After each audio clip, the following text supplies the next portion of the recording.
الحمدللہ وحدہ والصلاة والسلام علی من لا نبی بعدہ وعلی آلہ واصحابہ الذین اوفوا عہدہ اما بعد فاعوذ باللہ من الشیطان الرجیم بسم اللہ الرحمن الرحیم قال اللہ تبارک و تعالی فی شان حبیبہ محبا و عامرا واستعینوا بالصبر والصلاة وإنها لکبیرۃ الا علی الخاشعین صدق اللہ العظیم وصدق رسولہ النبی الکریم الامین ونحن علی ذلک لمن الشاہدین والشاکرین والحمد للہ رب العالمین۔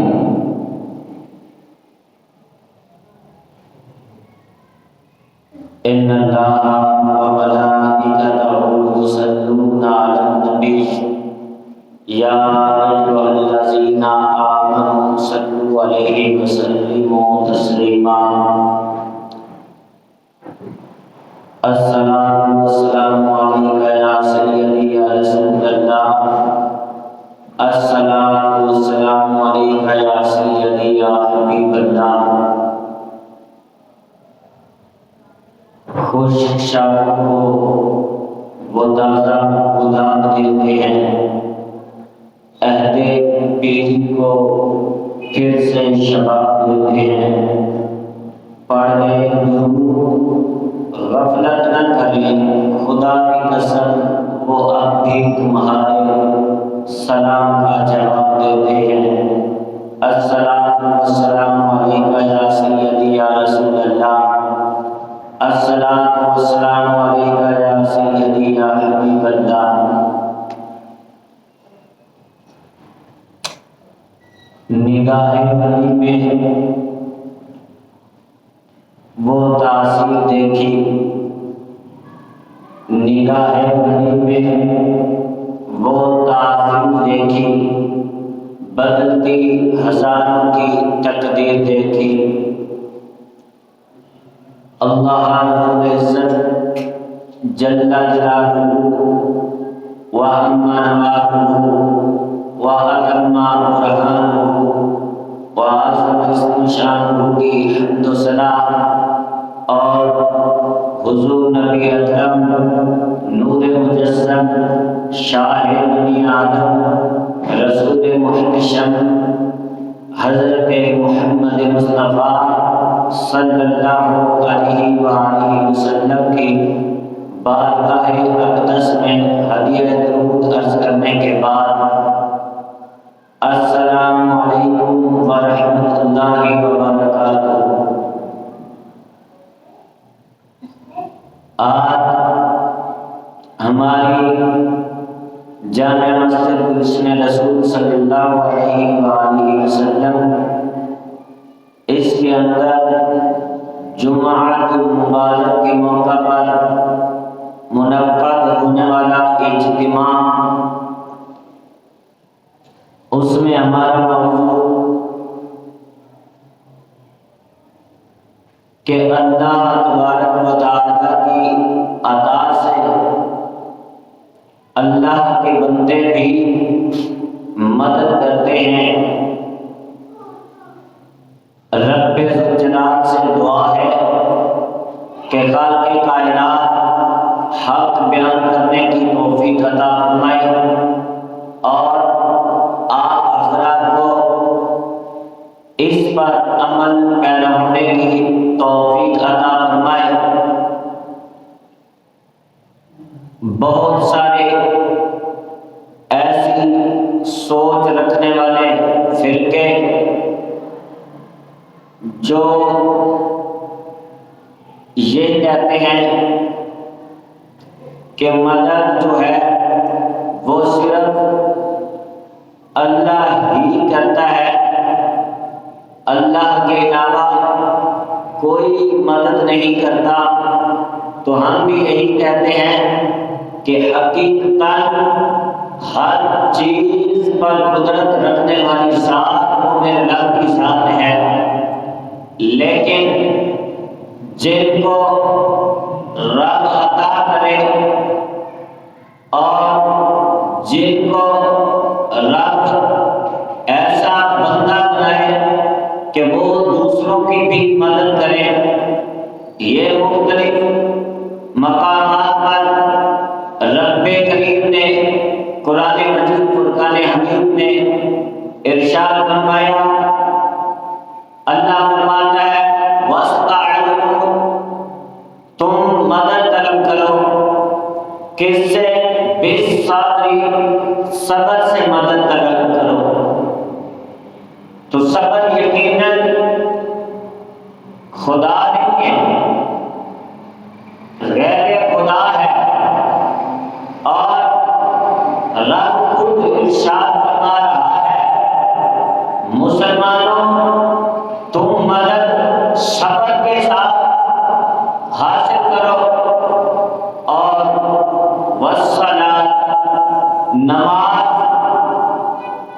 سے مدد حاصل کرو۔ تو نہ صبر معاذ اللہ رب ہے، نہ نماز رب ہے، دونوں غیر رب ہیں۔ حقیقتاً مدد صرف رب ذوالجلال کی ذات ہی کرتی ہے، لیکن ہمارا یہ عقیدہ ہے کہ رب سے مدد طلب کرو، اور ان سے بھی مدد طلب کرو جن کا رب نے حکم ارشاد فرمایا ہے۔ اب لوگ کہتے ہیں یہ وسیلہ جائز نہیں، مدد جائز نہیں۔ اعتراض آتا ہے یا محمد المدد کہنا یہ شرک ہے، اور یہ کہا جاتا ہے یا علی مدد کہنا اس سے بھی شرک لازم آتا ہے، اور بھی اس طریقے سے کسی ولی سے، اللہ کے بندے سے مدد طلب کریں یہ بھی شرک ہے۔ اگر غیر اللہ سے مدد طلب کرنا شرک ہوتا تو پھر رب قرآن میں یہ نہ فرماتا وَاسْتَعِینُوا کہ تم مدد طلب کرو بالصبر، صبر سے۔ اگر رسول اکرم نور مجسم شاہ بنی آدم رسول محتشم صلی اللہ علیہ وسلم کہ ذات غیر اللہ ہے اور یقیناً غیر اللہ ہے، یا کسی ولی کی ذات وہ بھی غیر اللہ ہے، تو بالصبر، صبر بھی غیر اللہ ہے۔ جب صبر سے مدد مانگنا یہ خود قرآن کا حکم ہے، اور نماز سے مدد مانگنا یہ قرآن کا حکم ہے۔ جب صبر سے مدد مانگنے سے شرک لازم نہیں آتا، جب نماز سے مدد مانگنے سے شرک لازم نہیں آتا، تو یقیناً اللہ کے نبی سے مدد طلب کرنے سے بھی شرک لازم نہیں آتا، کسی ولی سے مدد طلب کرنے سے بھی شرک لازم نہیں آتا، بلکہ قرآن اٹھا کے دیکھیں جگہ جگہ پر یہ وسیلے غیر اللہ کی طرف کیے گئے، اور قرآن نے اس کو بیان کیا۔ حضرت موسیٰ علیہ نبینا علیہ السلام، آپ کی قوم جو تھی ان کے اوپر قحط آیا، پانی کی تنگی ہو گئی، سب قوم والے اپنے گروہوں کو لے کر وہ سارے رب کی ذات پر یقین رکھتے تھے، ان کو چاہیے تھا کہ وہ ایک چٹیل میدان میں یا ان کی عبادت گاہ تھی وہاں پہ جا کے عبادت کرتے اور رب سے یہ دعا کرتے، اے باری تعالیٰ تو جانتا ہے ہم پیاسے، ہمارے بچے پیاسے، ہمارے معاشی پیاسے ہیں، اے رب کریم ہمیں پانی عطا فرما۔ بندے کا حق تو یہ بنتا ہے کہ وہ اپنے رب سے مانگے، لیکن یہ سارے 12 قبیلوں کے سردار حضرت موسیٰ علیہ السلام کی بارگاہ میں پہنچتے ہیں۔ آج لوگ کہتے ہیں جب رب سب کی سنتا ہے تو کیا لینے جاتے ہو؟ داتا کی ہجویری کے مزاج پر کیا لینے جاتے ہو؟ حضرت خواجہ معین الدین چشتی ہجویری کے مزاج پر جب رب سب کی سنتا ہے تو بابا فرید الدین کے مزاج پر کیا لینے جاتے ہو؟ جب رب سب کی سنتا ہے تو بلے شاہ کے مزاج پر کیوں جاتے ہو؟ جب رب سب کی سنتا ہے تو شاہ کمال چشتی کے مزاج پر کیوں جاتے ہو؟ تو رب تو سب کی سنتا ہے، پھر یہ سارے 12 قبیلوں کے سردار حضرت موسیٰ کے پاس کیا لینے گئے تھے؟ پھر یہ حضرت موسیٰ کلیم اللہ ہے لیکن اللہ نہیں ہے، غیر اللہ ہے۔ اگر غیر اللہ سے مدد طلب کرنا شرک ہوتا تو جہاں پہ واقعہ قرآن میں رب نزول فرما رہا ہے سینہ محمد مصطفیٰ صلی اللہ علیہ وسلم پر، ساتھ میں یہ بھی فرما دیتا اے میرے رسول انہوں نے شرک کیا ہے، ایسا نہیں ہے، بلکہ تفسیر اٹھا کے دیکھیں رب فرماتا ہے اے موسیٰ پانی پہنے دینا ہے، لیکن ان کی مانگنے کی جو طریقہ ہے جو مانگنے کا وہ تو دیکھو کتنا خوبصورت ہے۔ یہ آئے ہیں آپ کی بارگاہ میں اور آپ ان کے لیے دعا کر دیں گے تو پھر میں آپ کی دعا کو رد نہیں کروں گا، ان کا مقصد پورا ہو جائے گا، ان کا مقصد پورا ہو جائے گا۔ دنیا بھری پڑی ہے، جہاں جہاں یہ لوگ بسترے اٹھا کے جا کے تبلیغیں کرتے ہیں، کبھی قرآن کو ایمانداری سے پڑھیں، خدا کی قسم سارا دین سمجھ میں آ جائے گا۔ اگر خدا کے علاوہ غیر اللہ سے مدد طلب کرنا شرک ہوتا تو رب قرآن میں فرما دیتا کیا موسیٰ انہوں نے شرک کیا، یا اے میرے حبیب یہ جو واقعہ گزر چکا ہے وہ مشرک ہو گئے تھے، انہوں نے غیر اللہ سے مدد طلب کی، ایسا نہیں، بلکہ رب کا قرآن کیا ارشاد فرماتا ہے، اللہ تعالیٰ فرماتا ہے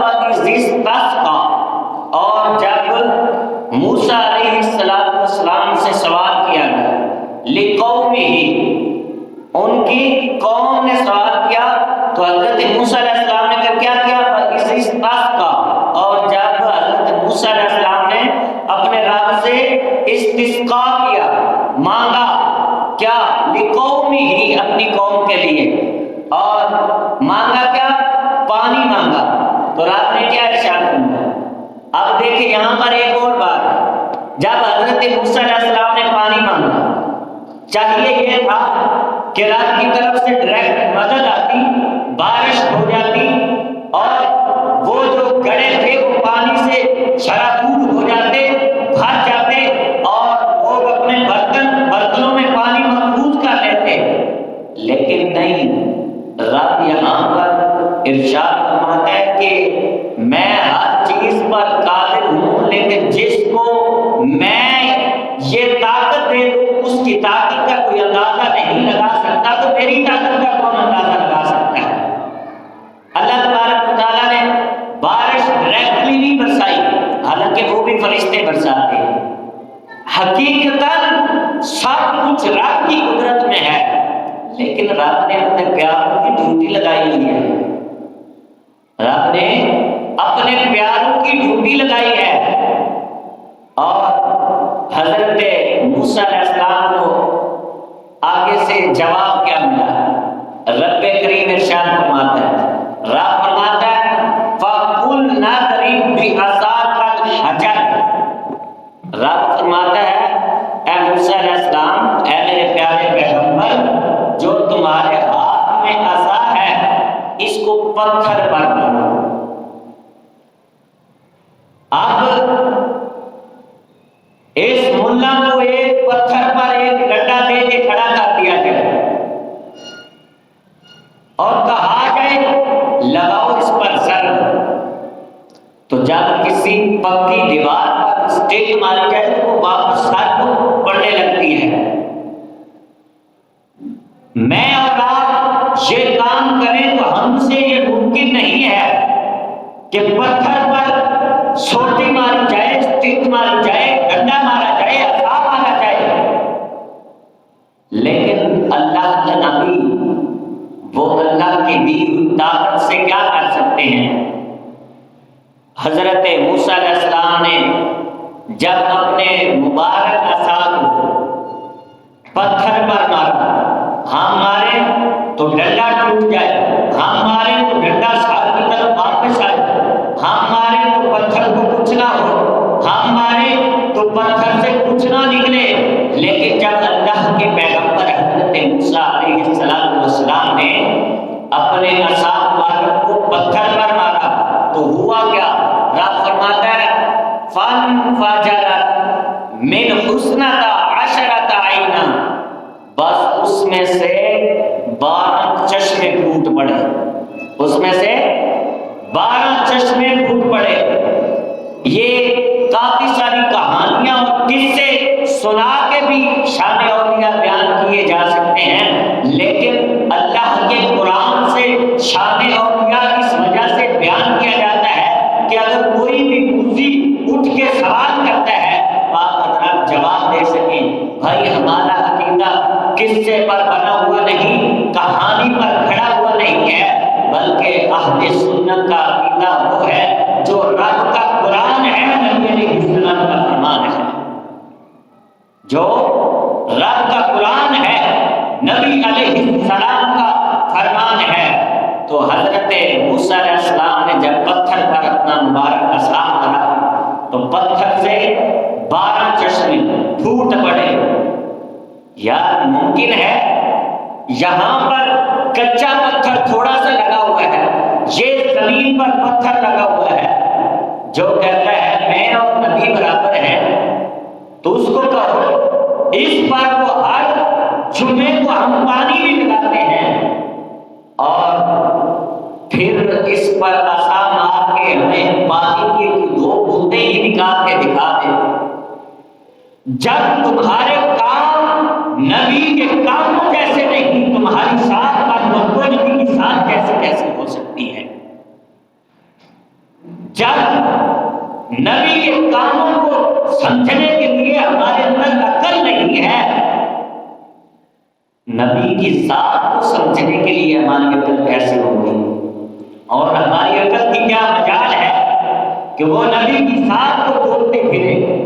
نہ عاشق جو ہوتے ہیں وہ نبی کی شان بیان کرنے میں دلیل نہیں بہانے ڈھونڈتے ہیں کہ کوئی بہانہ مل جائے اپنے یار کی تعریف کر لوں، کوئی بہانہ مل جائے میں اپنے نبی کا میلاد منا لوں، کوئی بہانہ مل جائے میں اپنے نبی کی آپ کی شان بیان کر لوں، مجھے کوئی بہانہ مل جائے میں نبی کے اصحاب کی تعریف کر لوں۔ اور جو نبی کے صحاب کو تکڑی میں رکھے، کبھی آل رسول کو تکڑی میں رکھے، کبھی شان رسول کو تکڑی میں رکھے، تو یقیناً وہ عاشق نہیں ہے، وہ سب سے بڑا منافق ہے۔ اور آگے سنیے پھر ہوا کیا؟ اللہ تبارک و تعالیٰ فرماتا ہے اس استسقا، اور جب موسیٰ علیہ السلام نے پانی مانگا لقومہ اپنی قوم کے لیے، فَقُلْنَا اضْرِبْ بِعَصَاكَ الْحَجَرَ، تو بس ہم نے کہا اے موسیٰ اپنے عصا کو پتھر پر مارو۔ تو حضرت موسیٰ علیہ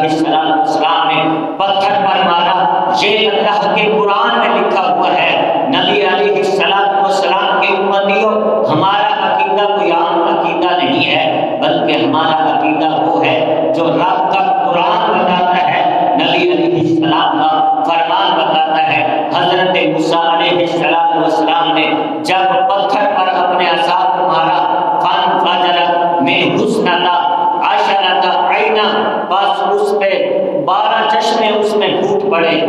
قد علم، تحقیق، کل اناس مشربہم، تو ہر گروہ نے اپنے اپنے پینے کی جگہ کو تلاش کر لیا، ہر گروہ نے اپنے اپنے پینے کی جگہ کو تلاش کر لیا۔ کلو، کھاؤ، واشربوا، پیو، من رزق اللہ، جو اللہ تبارک و تعالیٰ نے تمہیں رزق دیا ہے، ولا تعصوا، اور نہ پھرو فی الارض، زمین میں، مفسدین، فساد کرنے کے لیے۔ تو یہ دیکھیں مدد جو ہے حقیقتاً رب کرتا ہے، لیکن رب کی عطا سے رب کے نبی بھی کرتے ہیں، رب کے ولی بھی کرتے ہیں۔ اب دیکھیں کریم آقا صلی اللہ علیہ وآلہ وسلم حضور سفر پر تشریف فرما تھے، صحابہ جو تھے وہ بھی ساتھ تھے، رستہ ایسا تھا پانی ختم ہو گیا، پانی نہیں ملتا تھا۔ اب چاہیے تو یہ تھا صحابہ دور دراز تک سفر کرتے، کسی کنویں کو تلاش کرتے، کسی پانی کے تالاب کو تلاش کرتے، کوئی بستی کو ڈھونڈتے جہاں سے پانی مل جاتا ہے، لیکن ان کو پتا تھا کہ جس ہستی کے ساتھ ہم جا رہے ہیں ساری کائنات کی سہولتیں ہی ان کے کہنے پر میسر ہو جاتی ہیں۔ اب صحابہ کو یا تو یہ چاہیے تھا وہ اپنا مسلح بچھاتے، سجدہ کرتے۔ اب صحابہ سے بڑھ کر توحید باری تعالیٰ کا محافظ کون ہو سکتا ہے؟ پھر نبی سے بڑھ کر اللہ کی توحید کا پاسدار کون ہو سکتا ہے؟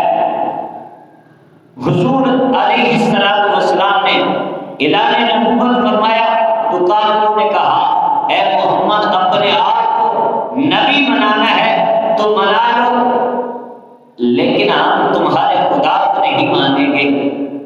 اللہ تبارک و تعالیٰ کے حبیب نے فرمایا اگر تم مجھے مانو میرے خدا کو نہ مانو تو یہ تمہارا ایمان قابل قبول نہیں ہوگا۔ اب رب سے، رب کی توحید کا محمد رسول اللہ سے بڑھ کر کون پاسدار اور پاسبان ہو سکتا ہے؟ اور نبی علیہ السلام نے توحید باری تعالیٰ کی خاطر کبھی طیف کی وادی میں پتھر کھائے۔ حضور علیہ السلام ان کو یہ بتانے کے لیے گئے تھے بتوں کو چھوڑ دو، میرے وحدہ لا شریک کے آگے سجدہ کرو۔ آگے سے ان بدبختوں نے پتھر مارے حضور علیہ السلام کے جسم اطہر سے مبارک خون بہا، حضور کے جوتے مبارک داغ ہو گئے۔ اب دیکھیں پہلے جو بنی اسرائیل کے انبیاء تھے ان کو بھی تو لوگوں نے قتل کر دیا، اور حضرت زکریا علیہ السلام آپ کے بارے میں آتا ہے کہ آپ کے پیچھے جب بنی اسرائیل کے لوگ لگے آپ کو شہید کرنے کے لیے تو ایک درخت جو ہے اس نے حضرت زکریا علیہ السلام کو جگہ دی اور کہا اے اللہ کے نبی آپ میرے اندر آ جائیں۔ موٹا سا درخت تھا، حضرت زکریا علیہ السلام جب آگے گئے اور درخت پھر بند ہو گیا، جب آپ درخت کے اندر گئے تو پیچھے سے قوم جو کافروں کی تھی وہ پہنچی، ادھر ادھر ڈھونڈ کے کہنے لگے پتہ نہیں کہاں چلے گئے ہیں، واپس چلتے ہیں۔ تو شیطان نے ان کو کہا میں آپ کو بتاؤں کہ حضرت زکریا کہاں پر ہے؟ تو انہوں نے کہا بتاؤ، کہا کہ حضرت زکریا اس درخت کے اندر ہے۔ حضرت زکریا علیہ السلام اس درخت کے اندر ہیں۔ انہوں نے کہا کہ وہ درخت باندھ ہے ہر سائڈ سے، ہرا بھرا ہے، سوکھا بھی نہیں، اس کے اندر کھور بھی نہیں، جہاں پر نبی ہوں کیسی بات کر رہا ہے؟ تو حضرت زکریا علیہ السلام کا چادر کا ایک تھوڑا سا ٹکڑا باہر رہ گیا تھا. تو اس نے کہا یہ دیکھو حضرت زکریا اس کے اندر ہے، یہ چادر کا ایک تھوڑا سا ٹکڑا باہر ہے. انہوں نے کہا اب تو ہی بتا کہ اس درخت سے کیسے نکالے؟ کہا نکال کے کیا کرو گے؟ کہنے لگے قتل کر دیں گے. تو اس نے کہا یہیں سے ہی آرا رکھ کے کاٹ دو. اور نبی علیہ السلام کو حضرت زکریا تھے، ابھی درخت پر آرا چلنے ہی لگا تھا. تو حضرت زکریا علیہ السلام کو پتہ چل گیا. عرض کیے یا باری تعالیٰ اب یہ آرا چلا رہے ہیں. فرمایا اے میرے پیغمبر میرے نام پہ جان دے دو. تو حضرت زکریا کے جسم اطہر کے 2 ٹکڑے ساتھوں نے کر دیے.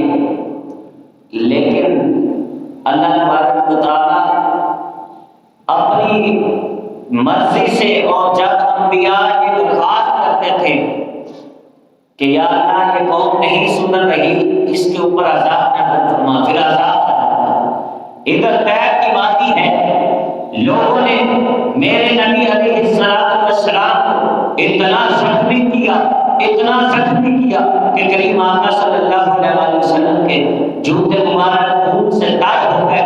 فرشتہ حضرت جبریل حاضر ہوئے اور عرض کی اے اللہ کے حبیب، رب یہ چاہتا ہے کہ اگر آپ ارشاد فرما دیں تو یہ 2 پہاڑوں کے درمیان میں طیب کی وادی ہے، تو 2 پہاڑوں کو آپس میں ملا کے ان کو نیز و نبود کر دو.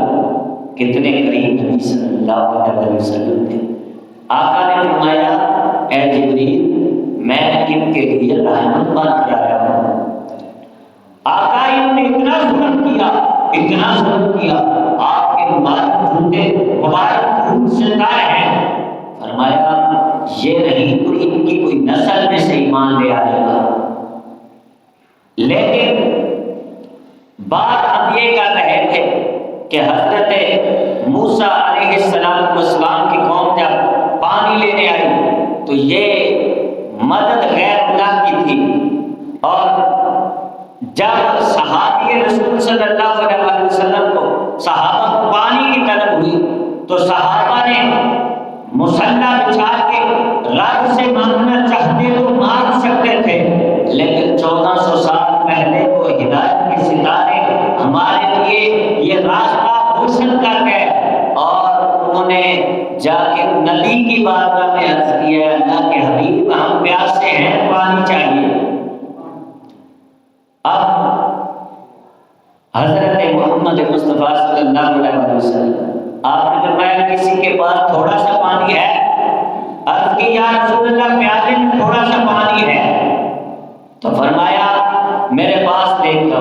کریم آقا صلی اللہ علیہ وسلم نے جیسے ہی اس پیالے میں ید اللہ والا ہاتھ ڈالا اور پھر نکالا تو آپ کی ہر انگلی سے پانی کے چشمے جاری ہو گئے.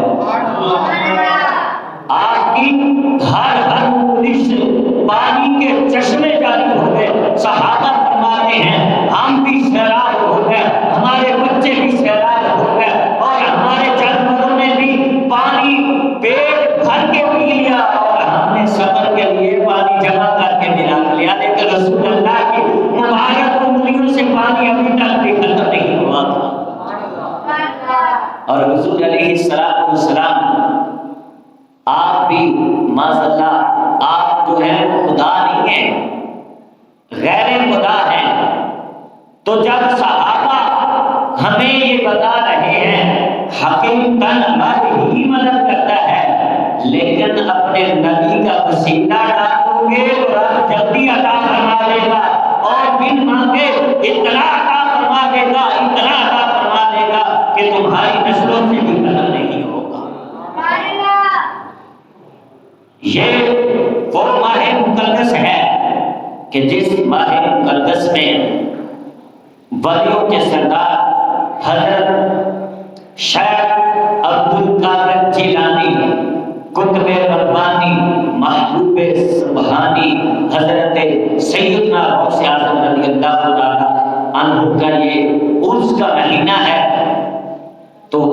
اس وجہ سے شان اولیاء اکرام بیان کرنا یہ ہمارا فریضہ بنتا ہے، لیکن شان اولیاء قصے اور کہانیوں سے نہیں، شان اولیاء اکرام سننے سنانے کا تب مزہ آتا ہے جب رب کا قرآن بولے، نبی کی حدیث بولے۔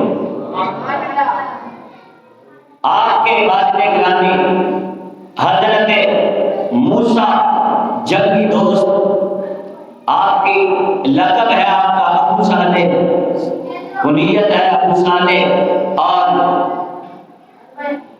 آپ ایسے حسنی حسینی سید ہیں، حضرت سیدنا غوث اعظم رضی اللہ تعالیٰ عنہ۔ آپ کا باپ حسنی سید، آپ کی والدہ جو ہے، آپ کا والد جو ہے وہ حسینی سید ہے، آپ کی والدہ جو ہے وہ حسنی سیدہ ہے، لیکن آپ کے والد وہ سیب والا واقعہ آپ نے بارہا دفعہ سنا ہوگا، لیکن اس کے علاوہ بھی انہوں نے دین کی بڑی خدمتیں کی ہیں۔ اور حضرت ابو صالح موسیٰ جنگی دوست رضی اللہ تعالیٰ عنہ، آپ کا یہ معمول تھا کہ جہاں بھی کوئی دین کے خلاف کام کرتا تو آپ فوراً اس کو جا کے سیدھا کر دیتے، سمجھا دیتے۔ تو آپ سڑک پر کھڑے تھے، کچھ لوگ جو ہیں وہ مٹکے لے کے جا رہے تھے، تو جب مٹکے لے کے جانے والے قریب سے گزرے تو آپ کو بدبو آئی، آپ نے آگے جا کے روک لیا۔ آج کل پیروں کی کرامتیں بیان کی جاتی ہیں، میرا پیر 6 ماہ سے نہایا نہیں، بڑی کرامت ہے اس کی، اس نے ایک نماز مسجد میں نہیں پڑھی، بڑا پیر وہ کرما والا ہے۔ ایسے نکمے پیروں کی کرامتیں بیان کرنا بھی وہ تباہی کا سبب بنتی ہے نا۔ آج کل کرامتیں بیان کی جاتی ہیں، میرے پیر کا کتا بڑا اچھا لڑتا ہے، میرے پیر کا مرغا جو ہے وہ اتنے جنگلوں سے وہ جیت کے آتا ہے، میرے پیر کے پاس تمام چاروں ہے، وہ بڑا امیر ہے، یہ اس کی کرامت ہے، اس کے مرید بڑے ہیں۔ سیدنا غوث اعظم فرماتے ہیں اگر تمہیں کوئی ہوا میں پرواز کر کے بھی دکھا دے لیکن شریعت کا باقی ہو تو اس کو پیر نہ ماننا، وہ اس کو مرشد نہ سمجھ لینا جو شریعت کا باقی ہو۔ لوگ کہتے ہیں ہمارے پیر کی کرامت ہے، بھینس دودھ نہیں دے دیتی، پیر نے ہاتھ لگایا دودھ دے دیا بھینس نے، تو یہ تو ایک تھوڑا سا انجیکشن بھی کام کر جاتا ہے۔ اگر انجیکشن سے بھی دودھ آ جائے، تمہارے پیر کے ہاتھ لگانے سے بھی آ جائے، تو پھر انجیکشن اور تمہارے پیر میں کیا فرق ہے؟ لوگ دعا کرانے کے لیے جاتے ہیں، فٹ پاتھوں پہ بیٹھے ہوئے خریدے بولتے ہیں، بس یہ تو اتنا سا کام ہے۔ اللہ کے پیغمبر حضرت آدم علیہ السلام 350 سال تک ایک ہی اپنے رب سے دعا مانگتے رہے کہ یا اللہ مجھے معاف کر دے۔ یہ کیسے کمینے ہیں، فٹ پاتھوں پہ بیٹھ کے چٹکیاں مار کے اپنی طرف منسوب کر کے کہتے ہیں یہ تو اتنے میں بیٹا نہیں ہو رہا، یہ تو یہ ہو گیا، بس ہو گیا۔ ایسی حرکتیں نہیں، ہم پیر اس کو مانتے ہیں جو شریعت محمدیہ کو مانتا ہو، جو شریعت رسول پر چلتا ہو۔ حضرت ابو صالح موسیٰ جنگی دوست آپ فرماتے ہیں جب وہ مٹکے لے کے گزرے مجھے بدبو آئی کہ اس میں کوئی سرکہ یا کوئی اور پکیزہ چیز نہیں بلکہ شراب ہے۔ آپ نے ان کو جا کے آگے سے روکا، کہا یہ کیا کر رہے ہو، کیا لے کے جا رہے ہو؟ آج کل کون پوچھے ان پیروں کو جن کے مزار ہی کوئی چرس سے مشہور ہو، کوئی بھنگ کی بوٹی سے مشہور ہو، کوئی شراب کے اڈے سے مشہور ہو، کون پوچھے ان کو؟ لیکن وہ پیر تھے، وہ پوچھتے تھے۔ آپ نے فرمایا کہاں لے کے جا رہے ہو؟ کہنے لگے آپ کو نہیں پتا، یہ شاہی شراب ہے اور بادشاہ نے منگوائی ہے۔ آپ نے فرمایا تمہارے بادشاہ کو شرم نہیں آتی؟ جب رب نے حرام فرما دیا تو تمہارا بادشاہ حرام کام کرتا ہے، آپ کے ہاتھ میں بھی عصا تھا۔ یہ جب سے ہمارے بڑوں نے عصا چھوڑ دیے نا، سوٹیاں چھوڑ دی، تو نیچے والے سمجھنا چھوڑ گئے۔ جب باپوں کے پاس سوٹیاں ہوتی تھی تو سارے گھر والے شام کو اکٹھے بیٹھ کے ایک ہی گھر میں کھانا کھاتے تھے۔ آج تو بیٹا کھا رہا ہے، بوڑھے باپ کو پتہ ہی نہیں، اور گھر کے لوگ چھپ چھپ کے ایک دوسرے سے چیزیں کھا رہے ہوتے ہیں۔ پرانے وقت تو میں نے تو اتنے دیکھے نہیں، لیکن بڑے ضرور ہیں کہ ایک بزرگ بیٹھا ہوتا، اس کی ساری اولاد، اس کے بیٹوں کی اولاد، اس کی بیٹیوں کی اولاد، ساری کی ساری وہ اس کے پاس بیٹھا کرتی تھی، اور رات کو کافی دیر تک وہ باپوں کی نصیحت و وصیتیں سنتے تھے اور وہ اچھے انسان بنتے تھے۔ آج ہمیں نصیحت کرتا ہے موبائل، ہمیں نصیحت کرتا ہے نیٹ، ہمیں وصیت کرتی ہے یوٹیوب، تو پھر جب ایسی چیزیں ہمارے ہاتھی ہوں گی تو پھر ہدایت پانے والے بھی آپ کے سامنے کبھی گلی میں کھڑے ہوئے نظر آئیں گے، کبھی چوک چوراہے میں گپے لگاتے ہوئے نظر آئیں گے۔ لیکن جب اللہ کے بندے جو بزرگ تھے، شادی طبیعت ہوتی، تب بھی وہ کوئی بات ایسی کر جاتے کہ بندے کی زندگی سنور جاتی تھی۔ ہمیں اس وقت کو واپس لانا چاہیے، ہمیں اپنی اصلاح کرنی چاہیے، ہمیں اپنے بزرگوں کے پاس بیٹھنا چاہیے۔ آپ نے جب شراب کے مٹکوں کو دیکھا تو آپ نے سارے کے سارے مٹکے توڑ دیے اور شراب وہیں پہ بہہ گئی۔ انہوں نے کہا ہم بادشاہ کے دربار میں شکایت کرتے ہیں۔ فرمایا شکایت کیا کرتے ہو، مجھے ساتھ ہی لے چلو، تمہارے بادشاہ کو میں سمجھا دیتا ہوں۔ لیکن بدقسمتی سے آج وہ وقت ہے، مسجد کا امام انتظامیہ کے صدر کو نہیں سمجھا سکتا کیونکہ میری چھٹی نہ ہو جائے، بڑے مسائل پیدا ہو جاتے ہیں، کوئی چھوٹا اپنے بڑے کو نہیں سمجھا سکتا۔ لیکن یہ وہ رتبہ تب ملتا ہے، زبان میں تحسین تب ہوتی ہے جب حق کی بات آئے، وہ نیزے پر کرنی پڑے پھر بھی حسین بن کے کر دی جائے، اگر وہ سولی پر کرنی پڑے شاہ منصور بن کے کر دو، اگر وہ پھر بھی آگ میں جانے سے اگر حق بات واضح ہوتی ہے تو حضرت ابراہیم پیغمبر کی سنت کو ادا کر دیا جائے، تب انقلاب آ سکتا ہے، تب تبدیلی آ سکتی ہے۔ اور میرے مسلمان بھائیوں، جب حضرت ابو صالح موسیٰ چکی دوست علیہ الرحمہ آپ بادشاہ کے پاس پہنچے، بادشاہ بڑے غصے میں تھا، کہا آپ نے ہماری شراب ساری بہا دی، کیا وجہ تھی؟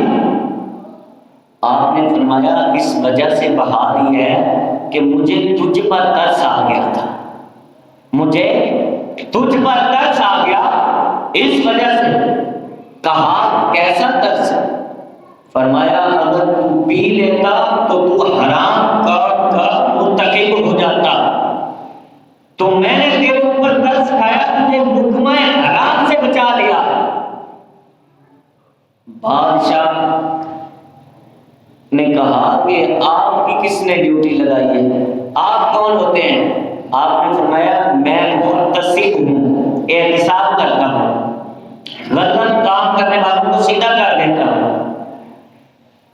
بادشاہ آپ کا روب اتنا تھا کہ بادشاہ کانپنے لگا، کہا آپ کی مہربانی، آپ نے مجھے غلط کام سے بچا لیا تو آپ میرے وزیر بن جائیں، جو بھی غلط کام کرے آپ اس کو سیدھا کر دیا کریں۔ تو آپ نے فرمایا تو بڑا دیر سے آیا ہے، میں تو کسی کا وزیر پہلے سے ہوں، پہلے سے کسی کی ڈیوٹی کر رہا ہوں۔ کہا کہ زیادہ تنخواہ دیتا ہے؟ فرمایا اتنی دیتا ہے کہ تیری بادشاہی اور اس کی ایک منٹ کی تنخواہ کو ایک پلڑے میں رکھ دیا جائے تو تمہاری بادشاہی کا پلڑا پھر بھی ہلکا پڑ جائے اور اس کی ایک منٹ کی اجرت کا پلڑا پھر بھی بھاری ہو جائے گا۔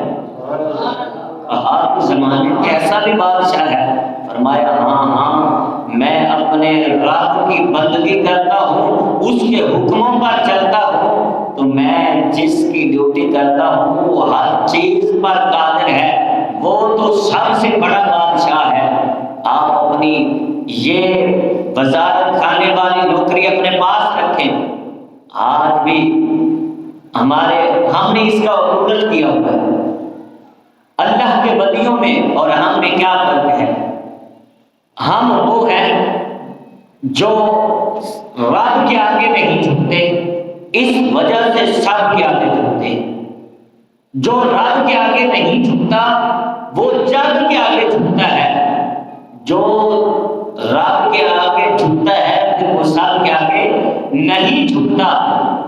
آج ہم کہتے ہیں ہماری روزی کا دار مدار ہمارا باس ہے، ہمارا وڈیرا ہے، ہمارا فلاں ہے۔ نہیں، روزی تمہیں رب نے دے دی ہے۔ جہاں پہ حق بیان کرنے کی بات آئے وہاں پہ حق بیان کرو۔ روزی دینا تمہارے رب کا کام ہے۔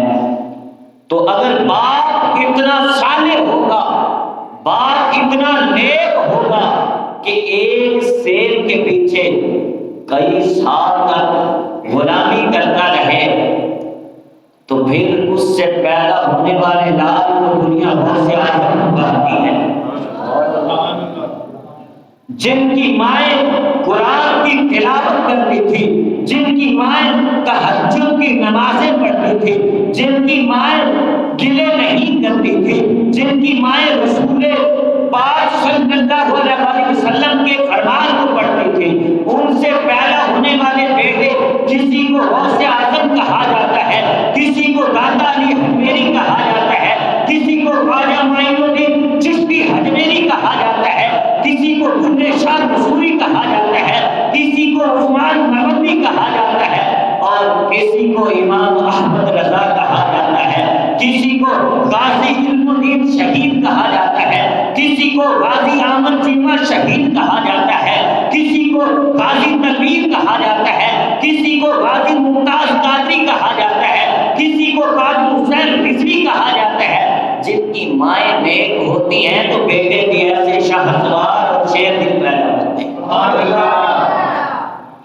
اگر ماں سارا دن ٹک ٹاک پر گزارے تو سوچے یہ کہ میرا بچہ نماز کیوں نہیں پڑھتا، ماں سارا دن فیس بک چلائے پھر سوچے میرا بچہ قرآن کیوں نہیں پڑھتا، ماں سارا دن میوزک سنے پھر سوچے کہ میرے بچے کو نعت کیوں نہیں آتی۔ یہ ہماری اپنی خامیاں ہیں۔ ہم نے اپنے گھروں کو سیدھا کرنا ہے۔ ہمارے بچوں کی تربیت کرنا ہمارا حق ہے کہ ہم ان کی اچھی تربیت کریں۔ 8 دن تک فرشتے دیکھتے رہتے ہیں۔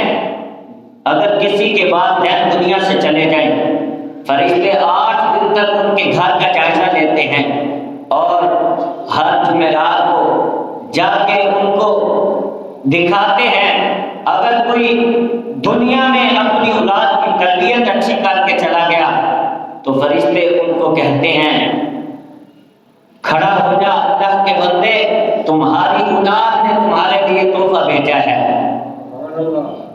اگر دنیا میں رہ کر ہم نے اپنے بچوں کی تربیت صحیح نہ کی تو یہی فرشتے اعمال کو اولاد کے لے کے والدین کے سامنے رکھتے ہیں اور کہا جاتا ہے اس اولاد کے لیے تم نے نہ حرام روزی کمانے کے لیے دیکھا نہ حلال کمانے کے لیے دیکھا، بس یہی سوچ تھی میرے بچوں کا پیٹ بھر جائے۔ آج وہ تمہارے بچے تمہارے پیچھے کیا کر رہے ہیں؟ بچے اولاد جو ہے وہ دنیا میں رہ کے اچھا کام کریں تب بھی والدین کی قبر میں فائدہ پہنچتا ہے، اگر برے کام کریں تو پھر عذاب میں اضافے کا سبب بھی بن جاتی ہے۔ اس وجہ سے ہمیں چاہیے، انشاءاللہ آپ حضرات نے دیکھا ہے کہ ہماری مسجد میں